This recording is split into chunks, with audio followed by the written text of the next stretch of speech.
I am excited to share today's interview with you, which is with Laura Calko, who is an OT and the owner of Calko Pelvic Rehab. And she is a recent graduate of my program, Private Pay MBA.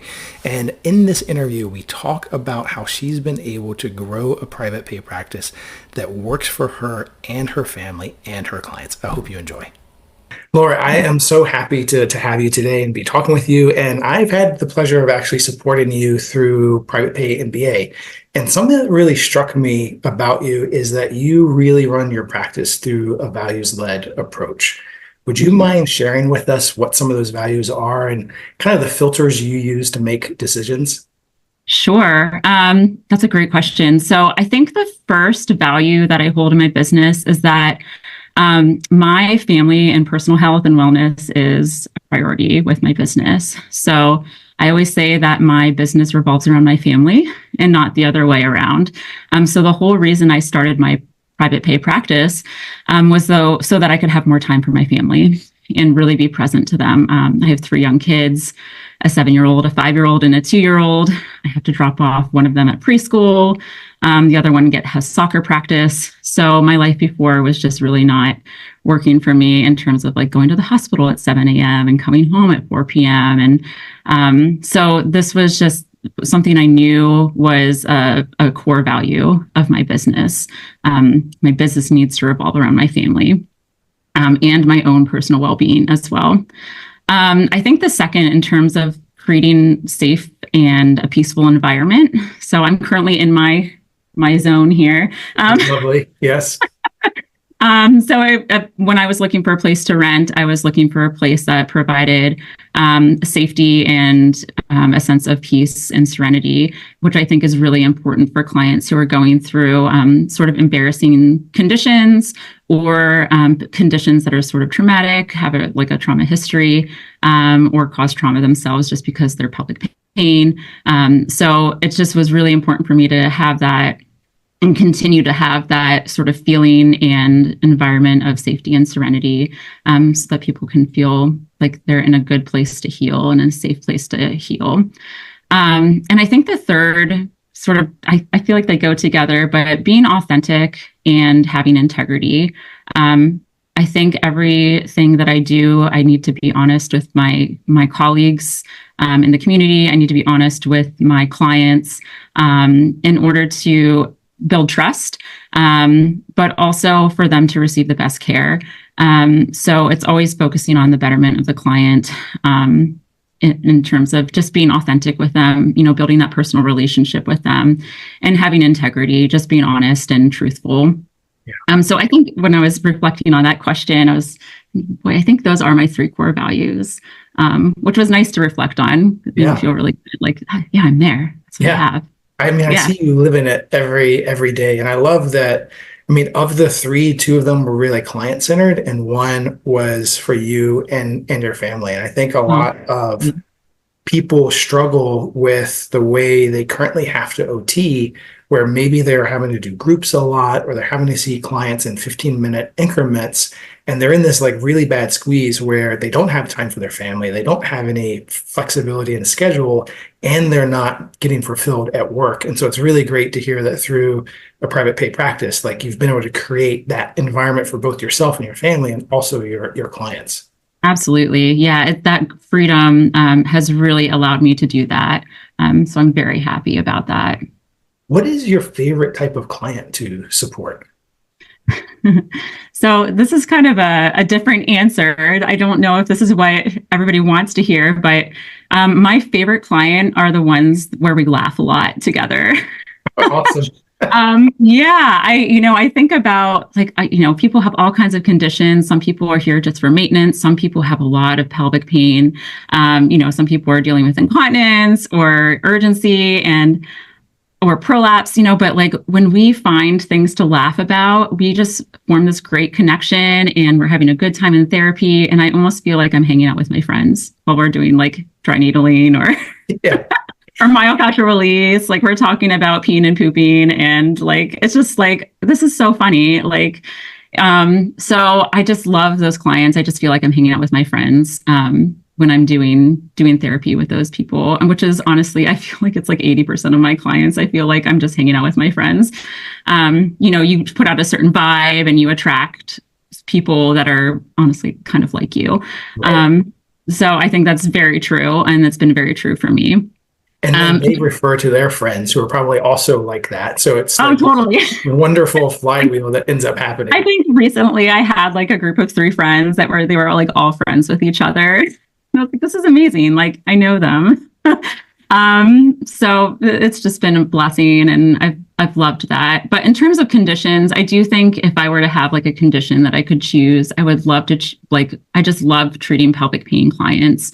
I have to figure out, it's kind of like figuring out a puzzle. There's so many layers to consider with pelvic pain. You think about like, is it muscle imbalances or like compensating for other things in their body? Like what's going on in their posture, kinetic chain issues, habits, like what are their daily life, what's their daily life look like? Is there life stressors and what's their somatic experience with that? So it's nice to be able to kind of figure out that puzzle. And when the clients finally find the treatments that work for them, it's like completely life-changing. So they just have like the biggest like aha moments, I feel, where they get really the most out of therapy. So they're very rewarding.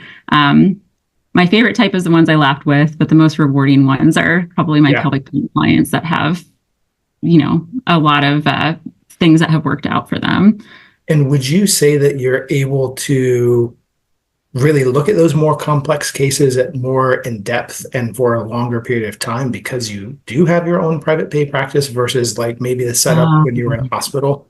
Oh, 100%. Yeah. Yes. In fact, there's definitely like some things that I do that I don't think I would be given enough time for at a hospital setting.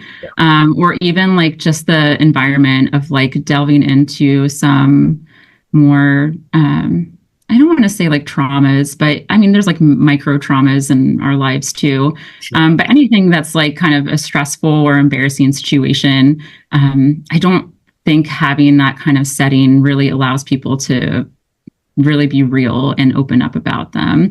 So for sure, just having my own private pay, being able to make my own environment and sort of have it not be rushed, I think helps people propel forward in their healing journey much faster and much quicker than if I worked in like a typical hospital or clinic, like a big outpatient clinic name. Yeah, I think environment is everything, right? Like we know it, but then in practice, when we're looking at the healthcare landscape, like it's many times not done the way that it needs to do. And then with your beautiful environment you have now and like how cozy you can make it, I'm sure it's so welcoming and inviting to your clients. Honestly, I get so much feedback about that where people are like, you just make this easy because it's just like calming. It's just, you have this calming demeanor.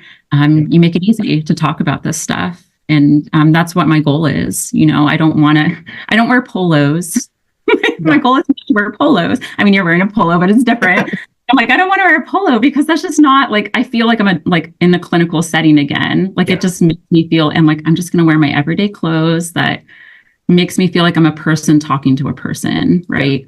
And you're bringing up something that makes me think that, many people, when they're considering private pay practices, they're really worried about the pricing aspect. They're worried about the insurance aspect. People won't go anywhere if you don't accept their insurance or you bill for their insurance.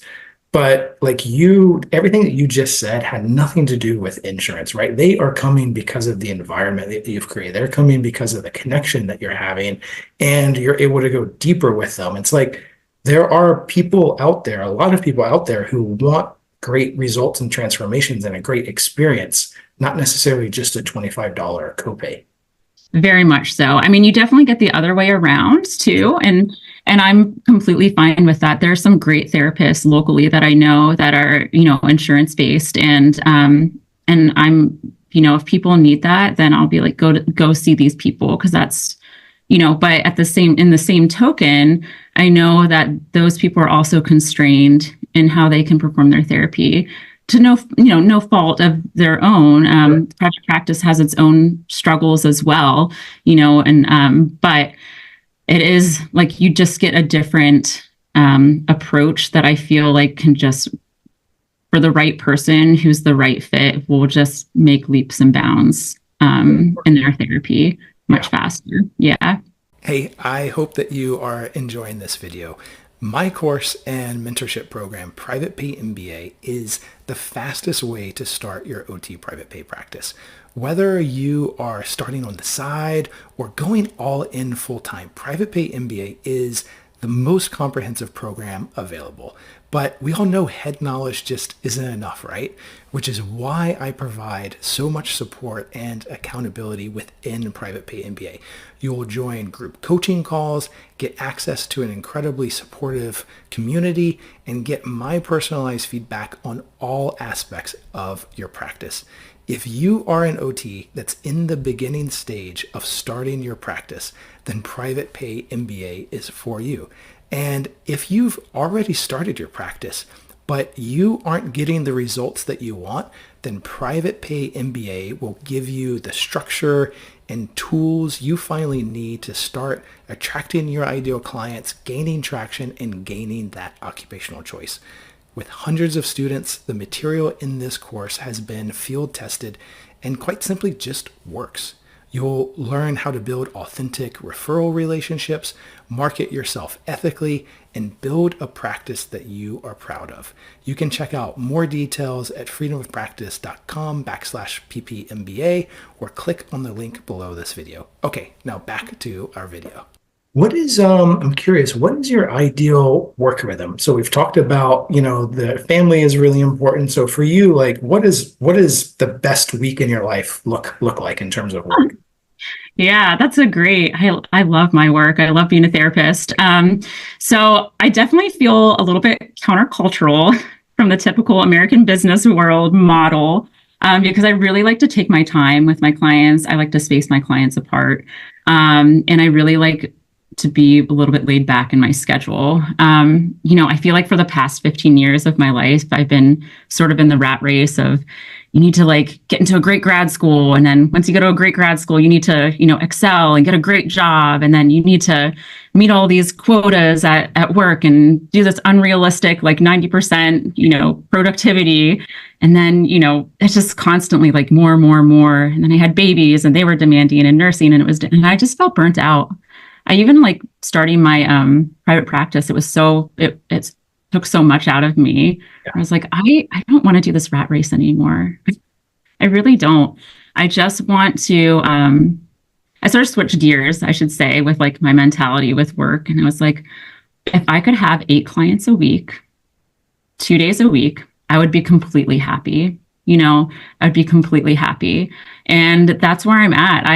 Some weeks I'll have 6, some weeks I'll have 10, but my ideal, and this week I have 7, but really truly working Mondays and Wednesdays, I have 8 clients typically between the two. And I get to know my clients really well. I space them apart. So I have some decompression time.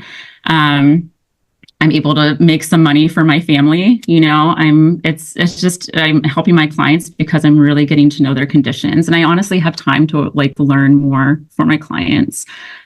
So I feel like that's been really just ideal for me. I can drop my daughter off at preschool. I can attend my daughter's soccer games, all of that. So, I really enjoy the journey of business and kind of being a good boss to myself.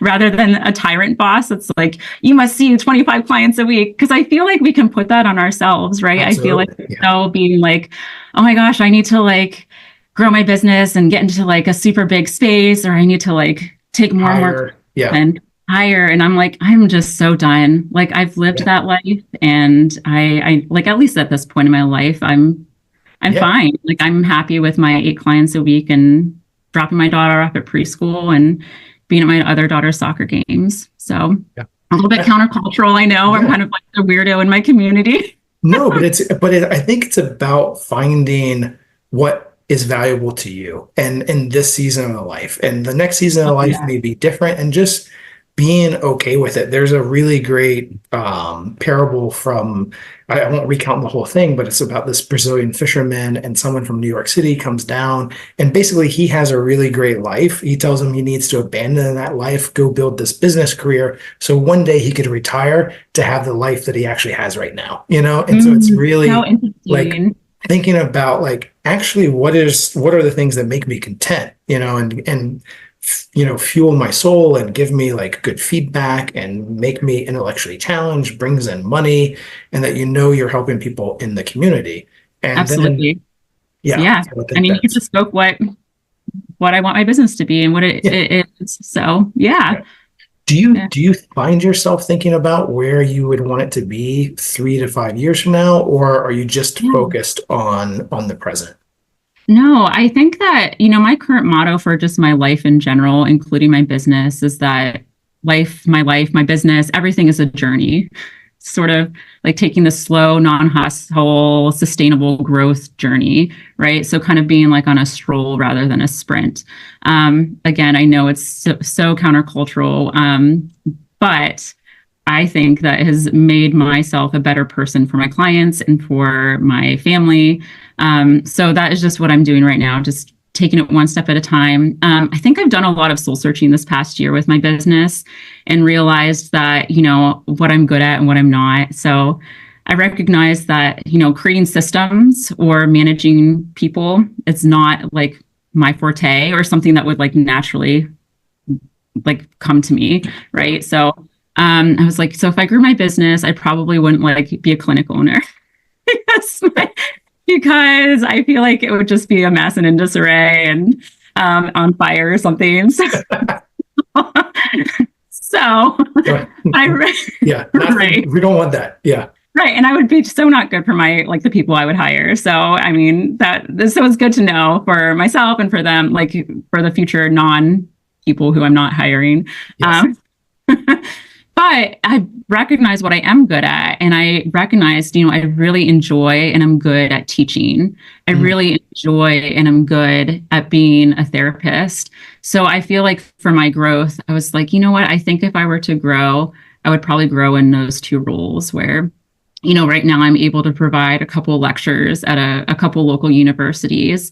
And that's been amazing. I've loved being able to teach to college students. Some of them are very passionate and want to learn more, providing some mentorship, even just doing some, learning more of my clinical skills and providing that for my clients. I do some dry needling and a lot of my clients have really benefited from that. So I add that service on as well as my pelvic floor therapy services and just kind of growing clinically and in my teaching world. I can't say what that is. Maybe I'll add some more classes, group classes or group therapy kind of sessions for different conditions or different populations than what I'm doing now. But I'll probably wait, I'm kind of taking it a step at a time. And, once my kids are all in school and not in preschool anymore, which is in like 3 or 4 years from now, it sounds so far away, but it's not. Like it'll go so fast. So fast. I'll be and I'll have like 20 more years I still have to work. So, so it's like a long time. Exactly. Yeah, but I think once they're all in school, maybe there'll be more ways that I could grow and more of like okay, now I can market more. Now I can add more hours. Now I can, see more clients.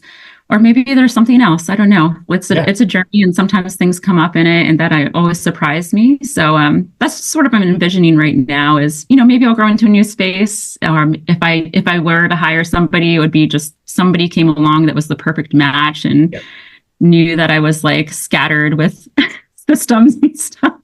But maybe you could help. I don't know. Like if it was the perfect match, then I would definitely consider partnering. But right now, I'm not there. It would just have to be a good fit for sure. It's surprising. I know a number of OTs who were not planning on hiring, but they were reached out to by someone local or in a neighboring town, and they just found like an amazing fit. And oftentimes that ends up what happening is it's these reverse inquiries that are coming in, and you're like, wow, this is the person who I personally would love to work with, or I would love to mentor. and it's actually going to fill my cup doing this, not drain me, you know? Not drain it. Absolutely. I think that's what I've seen other businesses grow, and that's wonderful. And some of them grow really like well. And I'm like, okay, like they have the right people. They spent time finding the right people. And other ones, it's like, I got to hire out of necessity, which, you know, needs to happen sometimes too. But I can see it's more strained, and I don't want that. Yeah. Don't want that anymore.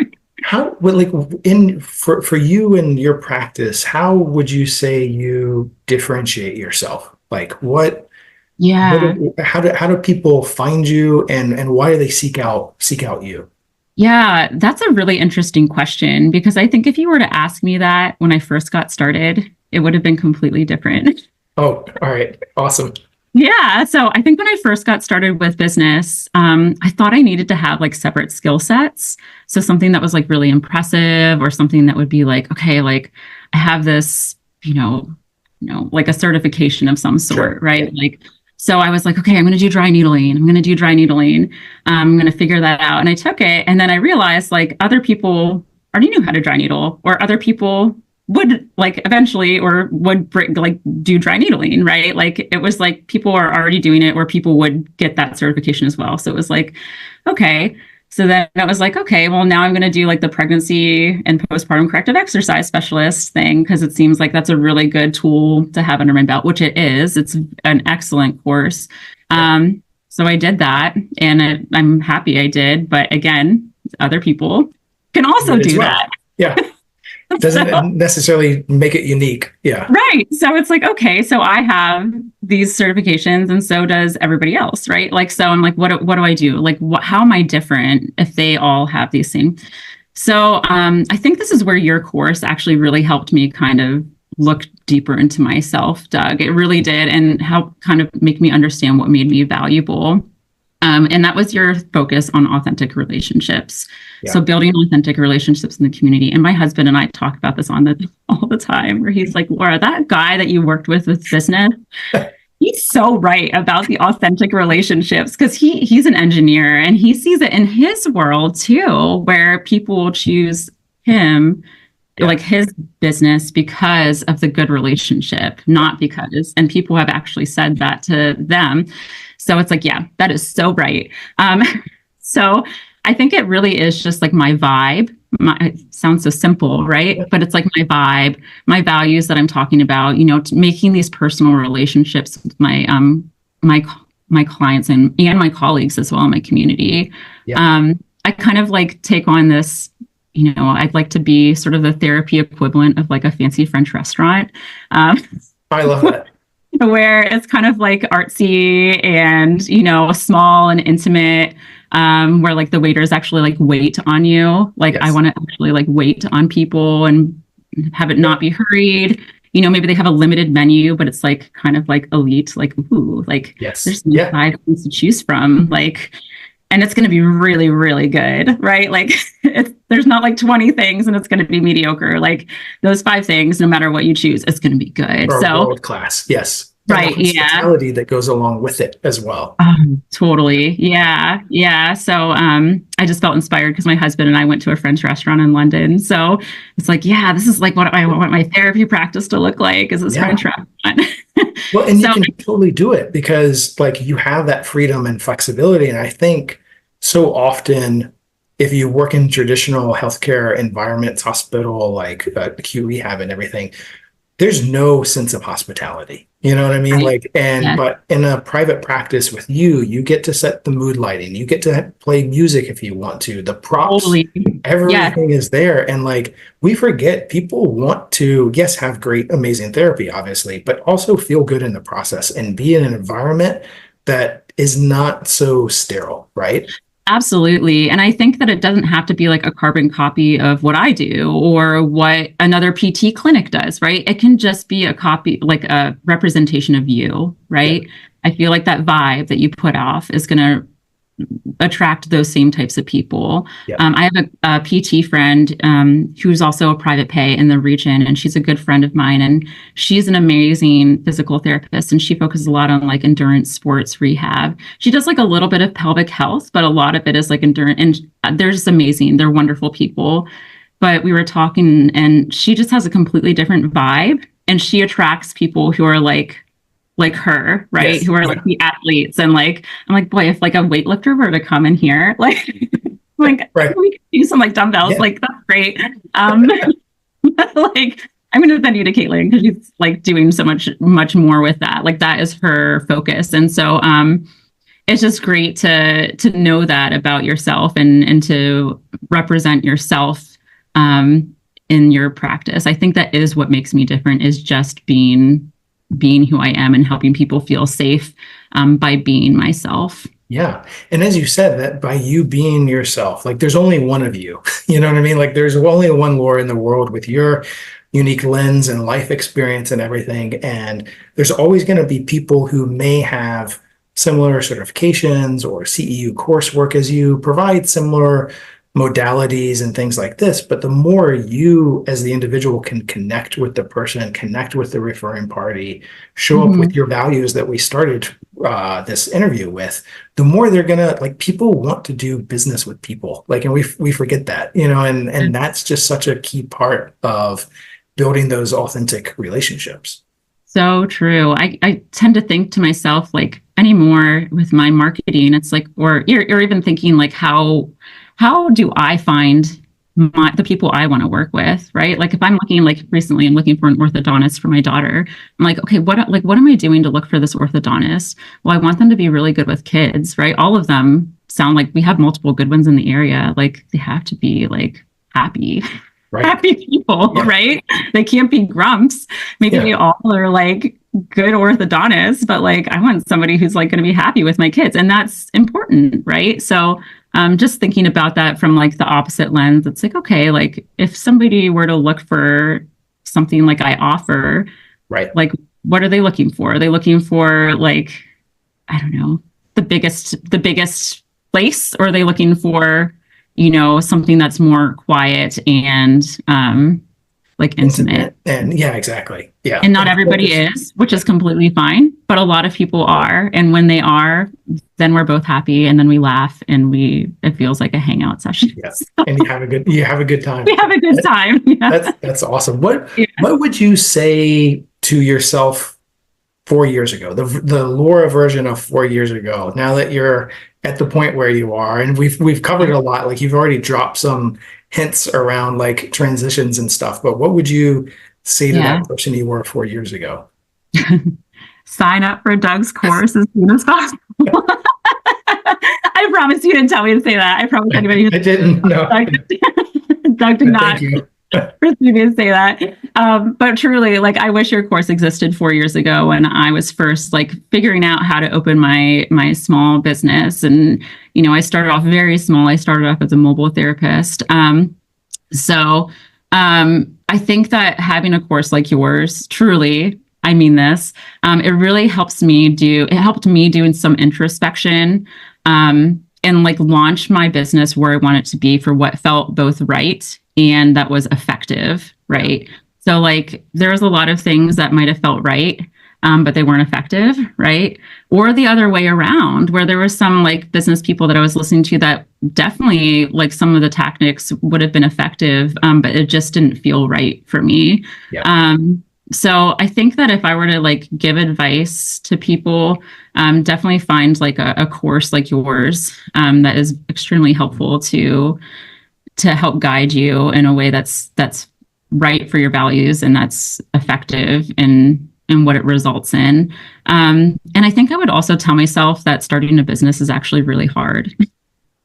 I think that I didn't have a lot of that mental preparation. You know, I think that there's a lot of coaches out there, you know, that are also selling things or selling their things, which is fine. It's needed. But I think that it's kind of like saying like, you can run a marathon, come join me. And it's like, oh my gosh, marathon like can kind of like kick your butt. Right. And I like, if you're not mentally prepared for it, you can fall flat on your face. So like, I feel like opening your business, just having that mentality of like, okay, it's really hard, but like once you get over like the certain challenges, you can grow like exponentially. Like I feel like, you know, there's like that mental preparation, like I feel like there was a lot of demons that like I experienced like internally and in the world when I first opened my practice that I just had no idea, right? Like you can have that feel of fear of failure within oneself, or that imposter syndrome.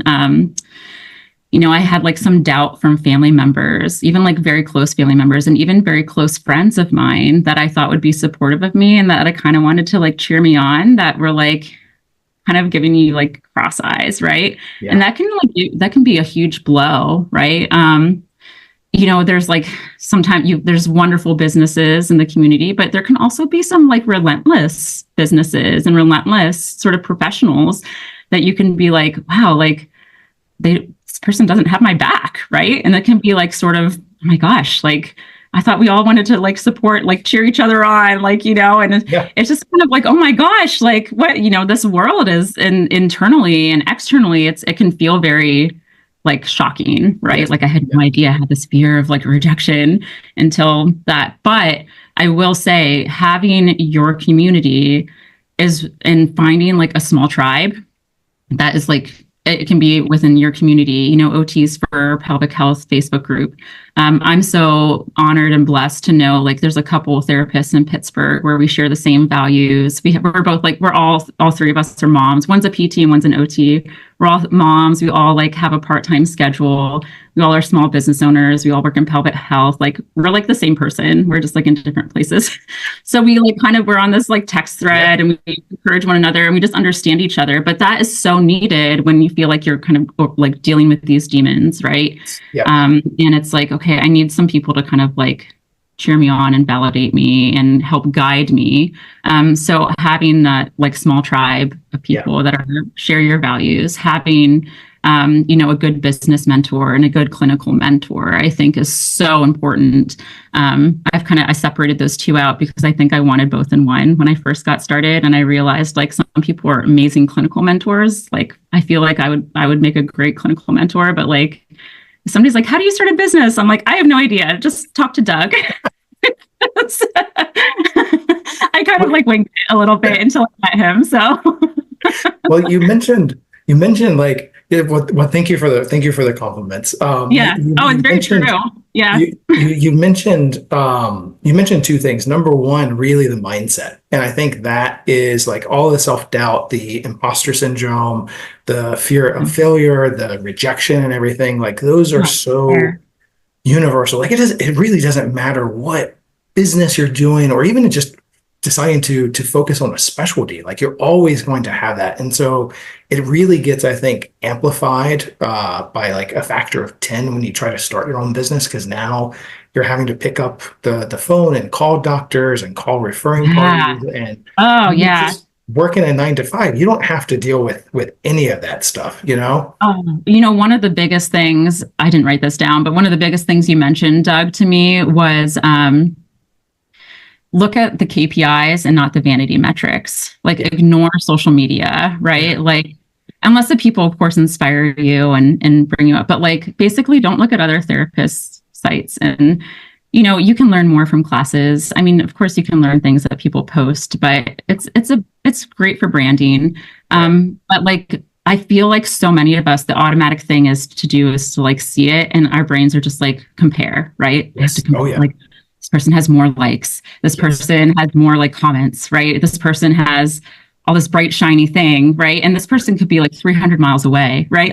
Exactly. Yeah. It doesn't even matter. Not in your backyard. I feel like our brains are just like geared towards being like, oh man, maybe I should do X, Y, and G. I should be like this. And I think when I was like, I'm just not even going to like even worry about social media because those vanity metrics do not transfer to my KPIs. Like it's not showing the health of my actual business. And when I switched to that social media to the authentic relationships, that's where my business actually in a real way started to grow.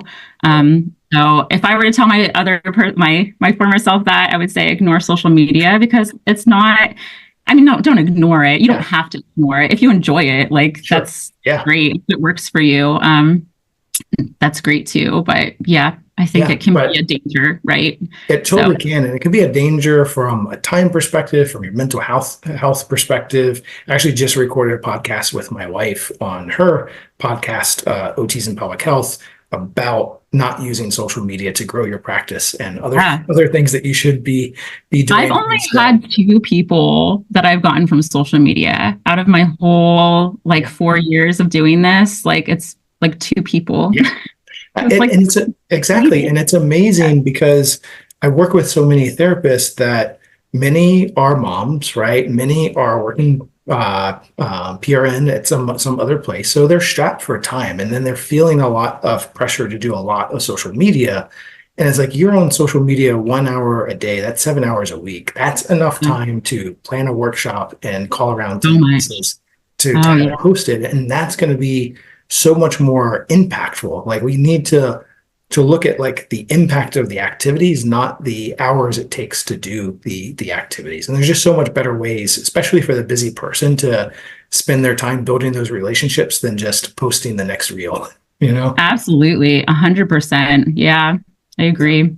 And the other thing that you said that I wanted to emphasize was that power of community. Because for many of us, myself included, I didn't come from an entrepreneurial family. My wife and I were the first two in both of our families to start a business.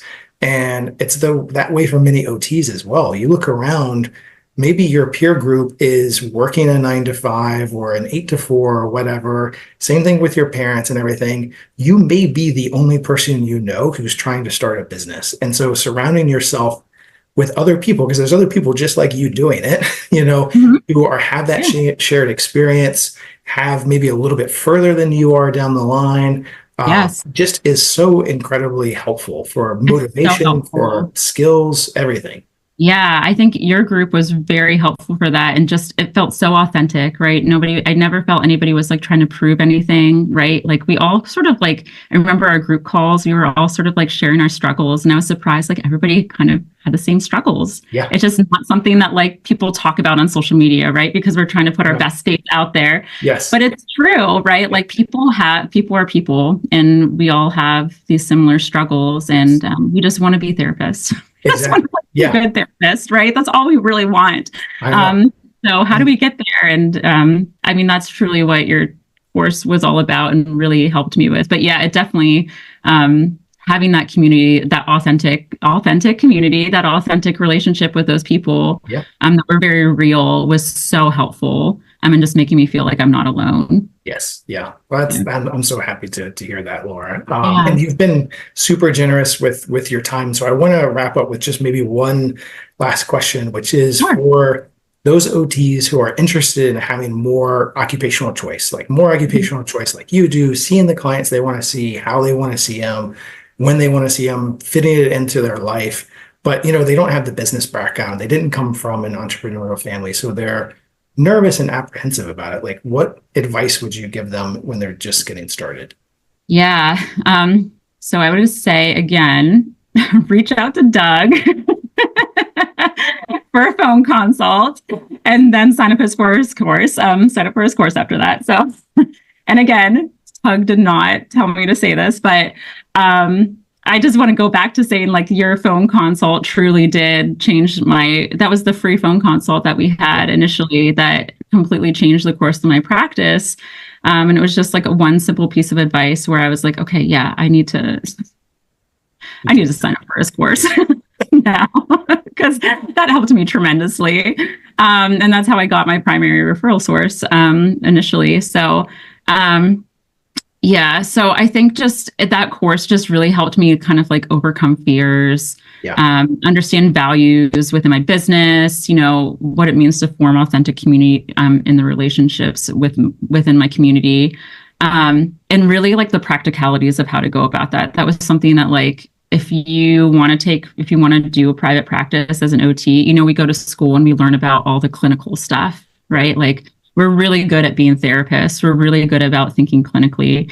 But I think as OTs and specifically OTs, we really kind of lack in that like business mindset, right? That is something that we are not trained on at all. So I think that we tend to have a lot of self-doubt and being like, I I can't do that as an OT. Like that's something that like only PTs can do. Like Right. in fact, a PT needs to hire me, right? Or like, Yeah. right? Like, I mean, that's true. That can't be the mindset. And it's like, no, like I have a lot of great PT friends, but like, and I think we have this mutual respect, but it's just like I can be separate and that's totally okay. I can be an OT in private practice and be my own boss. I just need some guidance about how to do that and how to do that because it can be a little bit daunting. Like people get their master's degree in business, right? Like I literally haven't never read a book. I mean, now I have, Yeah. but like back then it was like, what in the world? So I think this is a really great launching pad to propel somebody forward who needs that starting point for the practicalities of how to start their business. Yeah. Awesome. Thank you so much, Laura. It's been such a pleasure talking with you. Like, I'm so impressed with how you run your practice, everything you're doing, and how it fits in your life. And I have no doubt that you're just going to have continued success. So thank you so much. Thank you so much, Doug. It's always a pleasure talking with you. Yes, likewise. Okay.